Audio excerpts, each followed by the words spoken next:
Essa é a vida ou a morte de uma bela, divertida e incrível irmã. Por favor, salve minha filha e leve-a para casa. Por favor, qualquer informação, qualquer pequena informação, por favor, leve-a. Na madrugada de 12 de março de 2022, Naomi Iron, de 18 anos, desapareceu repentinamente e sem deixar rastros do estacionamento de uma filial do Walmart. Seus irmãos começaram a se mover e descobriram, graças à gentileza da equipe de segurança, que as câmeras daquela loja conseguiram capturar o momento em que um homem entra no carro da garota e dirige sem nem mesmo dar tempo para Naomi sair dele. O tempo corre, e com muito pouca informação, a família começou a percorrer todos os lugares possíveis para encontrar informações sobre a jovem. Ninguém imaginava que cada passo que dessem os levaria a uma resolução extremamente turbulenta. Seu caso foi um dos que infelizmente enfrentaram a incompetência e a irresponsabilidade dos oficiais da zona de Nevada nos Estados Unidos. Mas qual foi o ocorrido?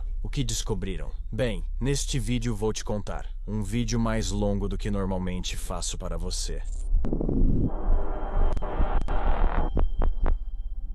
Naomi Iron tinha 18 anos no momento de seu desaparecimento. Ela morava com um de seus irmãos mais velhos nos Estados Unidos, enquanto seus outros 6 irmãos haviam se mudado para o país norte-americano apenas um ano antes. Todos haviam vivido em abrigos de diferentes países da Europa e África, devido ao trabalho de seu pai relacionado ao governo nacional. A jovem havia decidido se mudar para os Estados Unidos porque queria ter um pouco mais de liberdade, experimentar o que era se sentir um adulto, e a melhor opção para poder viver e cobrir suas despesas foi se mudar com seu irmão mais velho e compartilhar despesas. Eu ia me mudar, mas depois meu irmão me disse: "Por que você não apenas me paga o aluguel do quarto da casa e pode morar aqui?"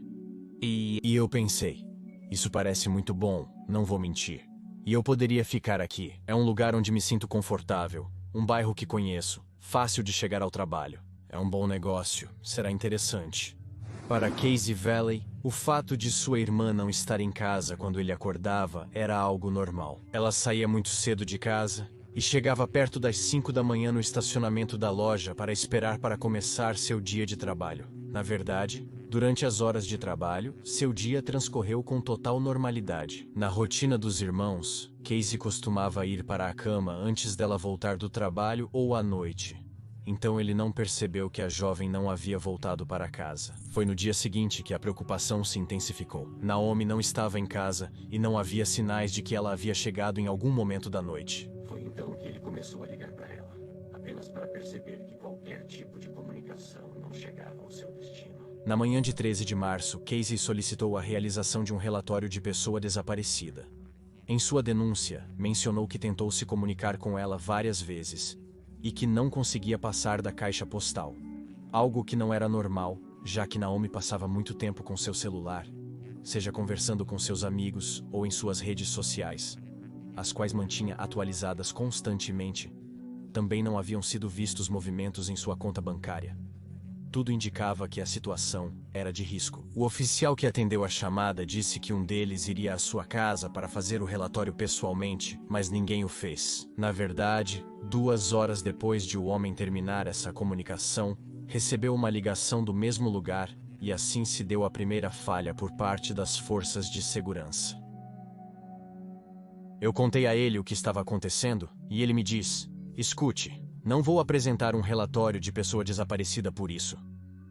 Os rapazes de 18 anos, ela tem 18, podem fazer o que quiserem. Você não tem realmente evidências que provem que algo poderia ter acontecido com ela." Eu disse a ele: "Isso não é normal nela, porque se ela não voltou para casa hoje, provavelmente também não foi trabalhar. Não sei o que ocorreu com ela." Casey se sentia decepcionado com a maneira como os oficiais lidaram com o caso de sua irmã.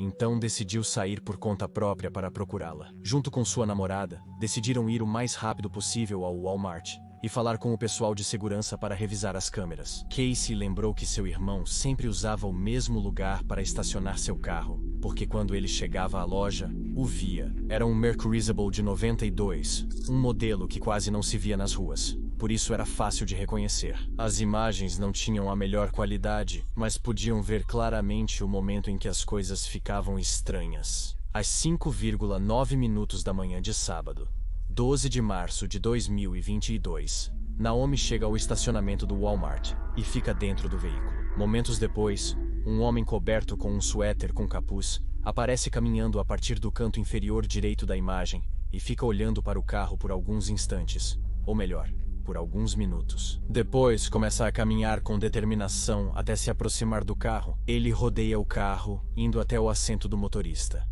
Instantaneamente entra no veículo e, sem perder tempo, liga o carro e sai do local. Em nenhum momento vemos a jovem sair do carro.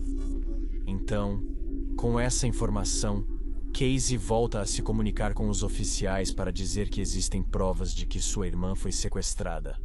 Acreditaríamos que isso seria suficiente para levar o caso a sério, certo? Pois bem, o mesmo oficial que se recusou a registrar a denúncia pela primeira vez, viu as imagens e teve um pensamento completamente diferente. O policial se senta e o observa, e diz: "Não sei, isso parece uma venda de drogas." Eu disse a ele: "Minha irmã não usa drogas." Ao mesmo tempo, os pais de Naomi estavam viajando na África do Sul, onde seu pai estava trabalhando com a embaixada americana local. Eles descobriram quando o filho mais velho contou o que havia acontecido e imediatamente procuraram uma maneira de retornar ao país para se juntar à busca. Felizmente, a família tinha contato dentro do Federal Bureau of Investigation, o que acelerou o processo de investigação. 2 dias após o desaparecimento, a investigação policial oficialmente começa, utilizando o vídeo encontrado por Casey. Com uma simples análise, descobriram que o homem que aparece nas imagens estava usando calças azuis, um moletom ou uma jaqueta de cor clara, e uma máscara cobria o rosto. Também descobriram que o suspeito tinha uma altura entre 1,80 e 1,95. A qualidade da imagem, como eu havia comentado, e a posição do homem em frente à câmera tornava impossível encontrar mais detalhes. A qualidade não era muito boa. De fato, percebemos que seu rosto não é visto em nenhum momento. Com essa informação e o apoio do Federal Bureau of Investigation para iniciar a investigação, começou-se uma intensa busca entre os diferentes estabelecimentos comerciais da área. Todos foram obrigados a apresentar uma cópia de suas câmeras de segurança do dia anterior ao sequestro e do próprio dia do evento. Na verdade, um posto de gasolina da área foi o que entregou as imagens mais reveladoras. Até aquele momento, horas antes de seu desaparecimento, Naomi havia parado para comprar alguns lanches antes de ir trabalhar. Imediatamente, os oficiais começaram a divulgar a imagem, pois era potencialmente a última imagem real da jovem antes de seu desaparecimento. Por outro lado, a família continuava fazendo o trabalho de busca sem confiar nos passos da polícia. Sua mãe, junto com as mulheres do seu bairro, dedicavam todo o dia à busca por Naomi. E por outro lado, seu pai continuava investigando junto ao Federal Bureau of Investigation, vigiando cada movimento e saindo para patrulhar a área, acompanhando os agentes responsáveis. Seu irmão Casey também não ficou parado, e todos os dias saía para percorrer a área desértica para encontrar algum rastro do carro de sua irmã. A busca continuou assim, e foi assim que a busca continuou por alguns dias, até que finalmente foi feita a primeira descoberta relevante. E é que Naomi tinha saído em um encontro com um homem que ela não conhecia no dia anterior ao seu desaparecimento. Ela havia mencionado ao seu irmão que com este encontro, eles tinham ido a uma loja de roupas usadas, mas não havia comentado muito mais a respeito. Também se soube que ela havia mencionado que estava sendo assediada no trabalho. Seus chefes sabiam e aparentemente haviam tomado providências internamente. Ao mesmo tempo, os detetives do condado de Lyon fazem uma descoberta extremamente importante que muda a perspectiva da investigação. 3 dias após o desaparecimento da jovem, seu carro foi completamente abandonado em uma área deserta. O carro estava perto de uma fábrica de tintas, a poucos metros do local onde ela foi sequestrada, abandonado e com marcas no chão sobre a maneira como foi estacionado. Em breve fariam uma nova descoberta, novamente graças às câmeras de segurança da área. O carro é registrado pelas câmeras de um estacionamento próximo ao asfalto, que depois o captura novamente quando ele é estacionado em um espaço de terra, por volta das 15h30, 10 horas após o sequestro. A situação mudou quase 1 hora depois, quando uma caminhonete de cor azul acinzentada faz o mesmo percurso e estaciona perto do veículo. O motorista, que ainda não conseguimos identificar, sai do seu carro e se aproxima do de Naomi, onde entra, e o move para outro espaço fazendo uma manobra que aparentemente tenta deixar marcas a poucos metros de distância. Depois ele desce, entra na sua caminhonete e sai do local. Por que ele fez isso? essa pergunta? Bem, até agora não havia um motivo específico, mas felizmente o modelo da caminhonete fez a investigação avançar rapidamente. Era uma Chevrolet Silverado do ano 2020.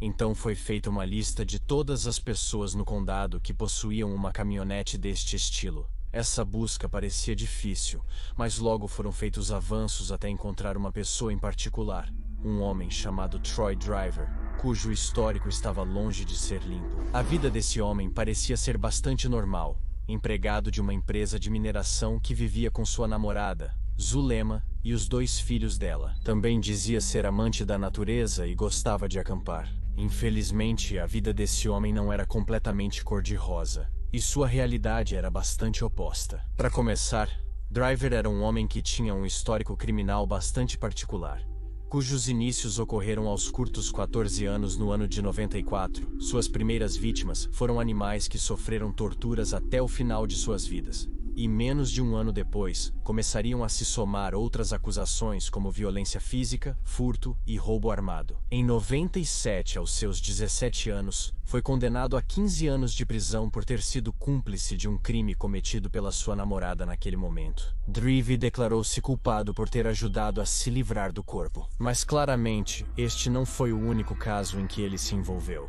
Em março de 2021, por exemplo, exatamente um ano antes do desaparecimento de Naomi, ele havia sido denunciado por conduta inadequada. A denunciante foi sua enteada de 16 anos, e o relatório foi encerrado porque a jovem não quis cooperar com a investigação.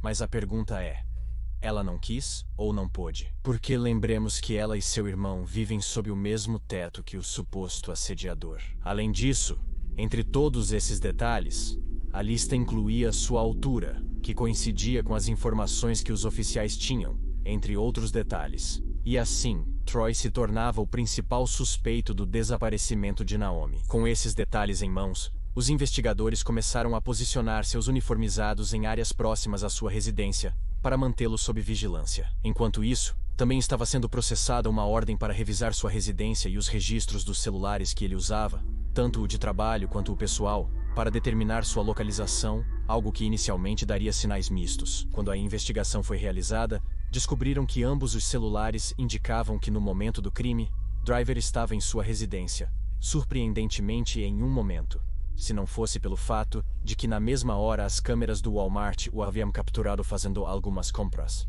Isso e também as câmeras do posto de gasolina capturaram o momento em que ele se aproximou para abastecer seu tanque. Finalmente, o detalhe mais importante era a caminhonete que estava estacionada na área deserta em frente ao estacionamento do Walmart, às 4h22 da manhã do dia do sequestro. E se faltava algo mais para confirmar suas suspeitas, mais de uma câmera de segurança o capturou caminhando pela área perto do carro do adolescente, e também em estacionamentos adjacentes. Era claro que ele havia chegado àquele lugar com um único propósito: encontrar sua vítima. No entanto, passaram-se 13 dias desde o desaparecimento até que os oficiais finalmente fizeram uma prisão. Mas aqui a pergunta mais importante: onde está Naomi? Bem, ainda não havia nem sinais ou pistas de seu paradeiro. No momento de realizar a operação, Driver parecia relaxado, como se não tivesse nada a esconder. Os oficiais notaram que ele foi cooperativo, fez algumas perguntas, mas não se opôs a ser detido. Quando o suspeito chegou à delegacia,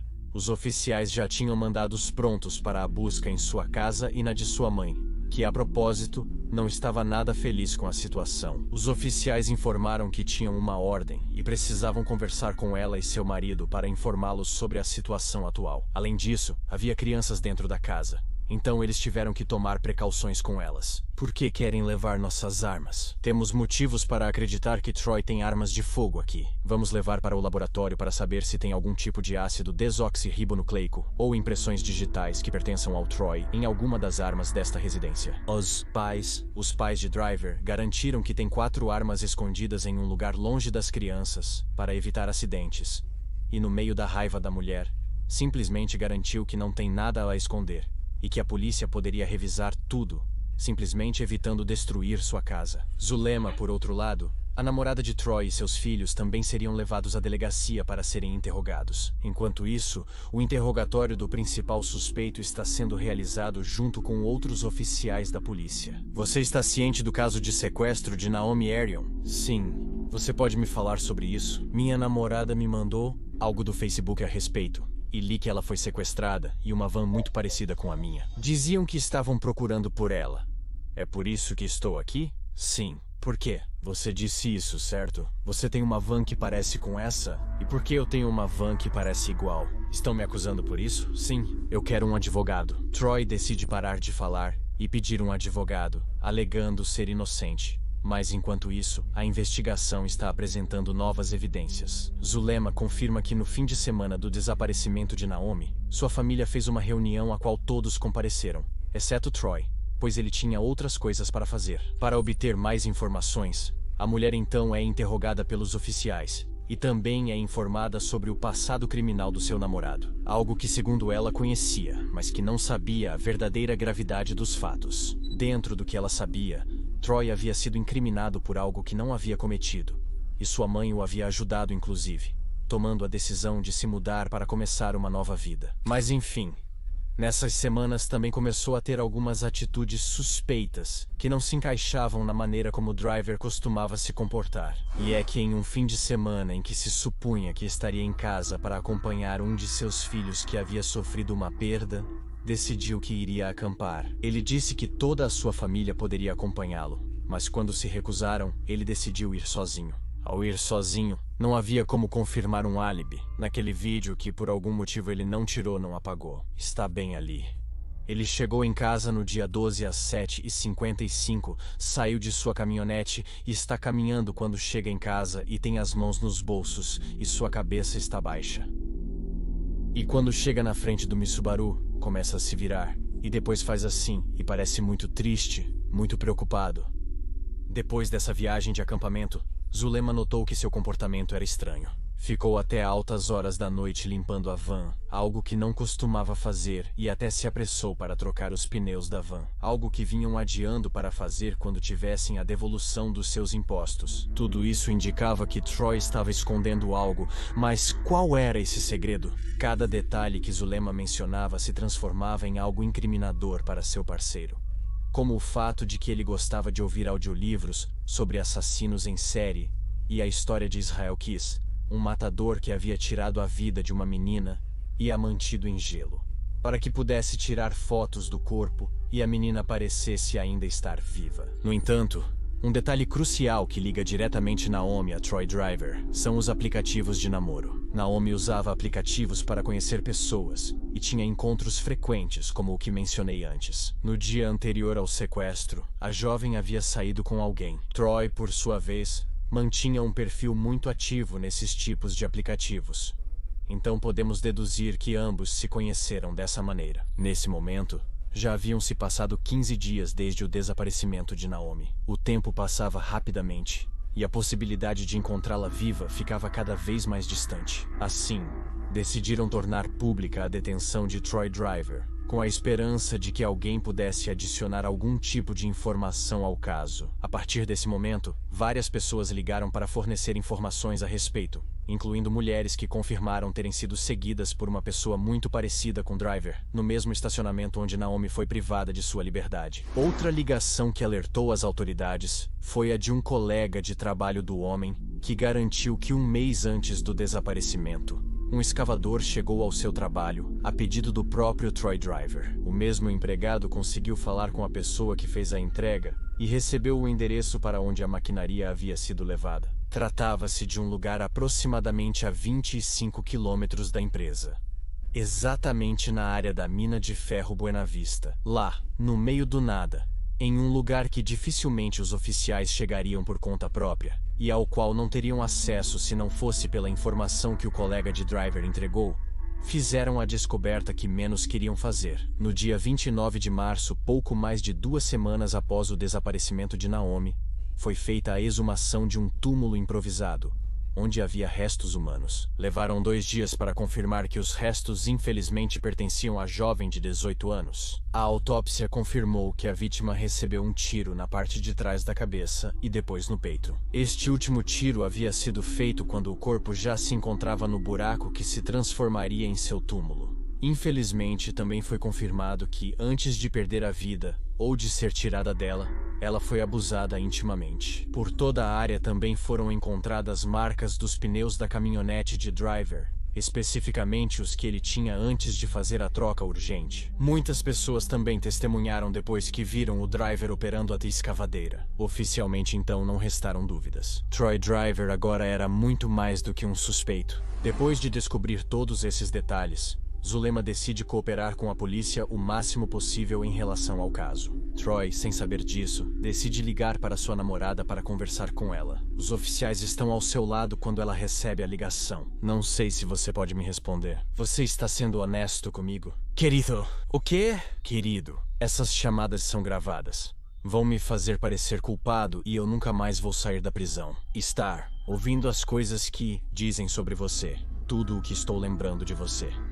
Em abril de 2022, Troy Driver é formalmente acusado de assassinato, roubo, furto de veículo e destruição de provas. Adicionalmente, ele foi acusado de abuso, pois seu ácido desoxirribonucleico foi encontrado no corpo e no interior de Naomi. Meses depois, ele conseguiu enviar uma carta para sua agora ex-namorada Zulema, na qual admitia sua culpa em todas as acusações e, em algumas frases, expressava que se sentia cheio de culpa e remorso, e que não conseguia viver com esse sentimento. Não passaria muito tempo até que o homem tentasse tirar a própria vida pela primeira vez. No total, seriam 2 as suas tentativas, mesmo quando estava sendo constantemente vigiado. A terceira tentativa de tirar a própria vida foi finalmente a última. Este sujeito tirou a própria vida covardemente. No início, após agosto de 2023, Troy Driver, de 43 anos na época, pois te digo, tirou a própria vida na prisão de segurança máxima, onde estava aguardando o julgamento pelo crime de Naomi. Ele estava sozinho em sua cela e não tinha contato com outros detentos. Para a família de Naomi, por outro lado, o julgamento teria sido uma forma de encerrar algo que deixaria uma marca para o resto de suas vidas. Tanto sua mãe quanto seu irmão confessaram que de alguma forma essa notícia lhes dava uma sensação de alívio pelo fato de que não existiam mais vítimas de Driver. Mas não podem negar que, de alguma forma, a partida desse sujeito também é algo que lhes gerou impotência. Casos como o de Naomi podem nos despertar a ira da injustiça e algumas perguntas, entre elas são: o que teria acontecido se a família não tivesse contatos dentro do Federal Bureau of Investigation?